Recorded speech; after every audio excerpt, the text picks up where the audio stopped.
नमस्कार, संस्कृति पीसीएस के इस यूट्यूब चैनल में आप सभी का स्वागत है। आज हम बात करने वाले हैं महत्वपूर्ण मुद्दों की, कौन कौन से होने वाले। चलिए बिना किसी देरी के शुरू कर लेते हैं। देखिए, ये सारे इंपॉर्टेंट न्यूज़ हैं आपके एग्जाम के पॉइंट ऑफ व्यू से। शायद आपको ये थोड़े से शॉर्ट लग सकते हैं, लेकिन यहाँ पे मैंने वो मेन पॉइंट्स ही कवर किए हैं जो आप में सीधे डायरेक्ट जिनसे क्वेश्चन पीसीएस में आपसे पूछा जा सकता है। ठीक है, तो चलिए सबसे पहले आ जाते हैं थानथई पेरियार वन्यजीव अभ्यारण्य से संबंधित न्यूज क्या है, इसको जानेंगे। दूसरा है वार्षिक सामूहिक औषधि प्रशासन अभियान के बारे में। तीसरा है डिजिटल डिटॉक्स पहल, ये क्या है। और चौथा है वायु शक्ति अभ्यास 2024, इसके बारे में समझेंगे। और अंत में है उच्च सदन में उपाध्यक्षों के पैनल का पुनर्गठन। ठीक है, तो ये चर्चा में क्यों बने हैं। सबसे पहले आते हैं थानथई पेरियार वन्यजीव अभ्यारण्य के बारे में कि ये चर्चा में क्यों है। देखिए, तमिलनाडु सरकार के इरोड जिले के बरगुर हिल्स में आरक्षित वनों को थानथई पेरियार वन्यजीव अभ्यारण्य घोषित किया गया है। इसके साथ ही तमिलनाडु में अब वन्यजीव अभ्यारण्यों की जो टोटल संख्या है वो 18 हो गई है, इसीलिए यह चर्चा में बना हुआ है। तो बात यदि आती है कि तमिलनाडु में वर्तमान में कितने वन्यजीव अभ्यारण्य है, तो 18 है। नया अभी कौन सा घोषित किया गया है, तो आपका किया गया है थानथई पेरियार वन्यजीव अभ्यारण्य। तो इसको याद रखिएगा, इंपॉर्टेंट यहाँ पर यही चीज थी। ठीक है, आ जाते हैं अब दूसरी न्यूज में। वार्षिक सामूहिक औषधि प्रशासन अभियान, यह क्या है। तो चर्चा में इसलिए है क्योंकि यह अभियान उत्तर प्रदेश सरकार द्वारा 5 फरवरी से 15 फरवरी तक फाइलेरिया रोग के उन्मूलन के लिए चलाया जा रहा है। तो अभियान संबंधित किससे है, फाइलेरिया रोग से संबंधित है। अब इस अभियान के तहत क्या किया जाएगा, तो इस अभियान के दौरान स्वास्थ्य कार्यकर्ता घर घर जाकर के क्या करेंगे, फाइलेरिया की जो रोकथाम दवाई है वो खिलाएंगे। लेकिन वो अलग बात है कि बहुत सारे लोग, देखिए ये जो आशा कार्यकर्त्री होती है ये इस प्रकार से कार्य करती है, आंगनबाड़ी कार्यकर्त्री होती है वो भी इस प्रकार से कार्य करती है। उनको ही ये जो आप देख रहे हो घर घर जाकर के फाइलेरिया की दवाई खिलाना, ये सारे प्रोग्राम्स उन्हीं को दिए जाते हैं। ठीक है, वही जमीनी स्तर पर जाकर के कार्य करती हैं। लेकिन आप जब देखोगे कि ये दवाइयां वितरित की जाती है तो बहुत सारे घरों में लोग दवाई ले तो लेते हैं लेकिन खाते नहीं है, फेंक दी जाती है दवाई। ठीक है, तो इससे संबंधित कई बार आपको कुछ बुरे इंपैक्ट भी देखने को मिलते हैं कि किसी को प्रॉब्लम हो गई उस दवाई से।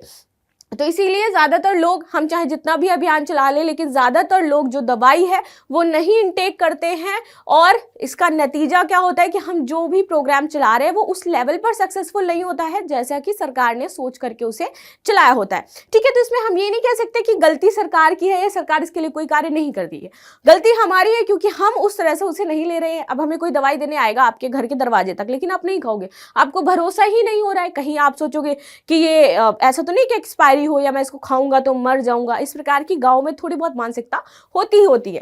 ठीक है, चलिए आगे बात कर लेते हैं। यह दवा 2 साल से कम उम्र के बच्चों, गर्भवती महिलाओं और गंभीर बीमारियों से जूझ रहे लोगों को नहीं दी जाएगी। ठीक है, फाइलेरिया क्यूलेक्स मच्छर के काटने से होने वाली एक बीमारी है।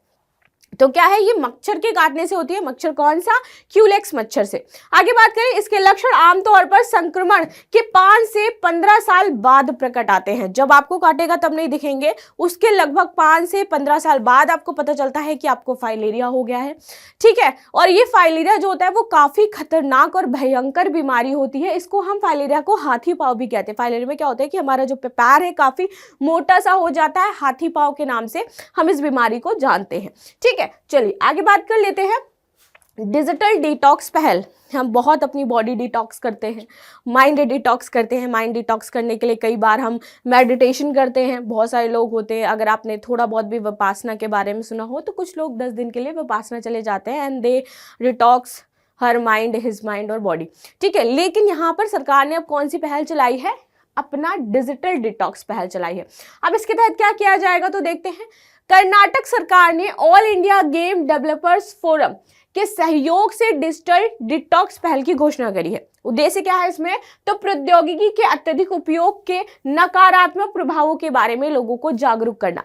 डिटॉक्स में क्या करते हैं, बॉडी की जो गंदगी है वो बाहर निकलती है, माइंड की जो गंदगी है वो बाहर निकलती है, स्टेबिलिटी आती है, शांत होता है मन, कंसंट्रेशन पावर बढ़ती है। वैसे ही अब जो डिजिटल उपयोग हम कर रहे हैं, बहुत ज्यादा कर रहे हैं, ठीक है, तो उसके जो नकारात्मक प्रभाव हमारे दिनचर्या में या हमारी लाइफ पर डाल सकते हैं, उससे लोगों को जागरूक किया जाएगा।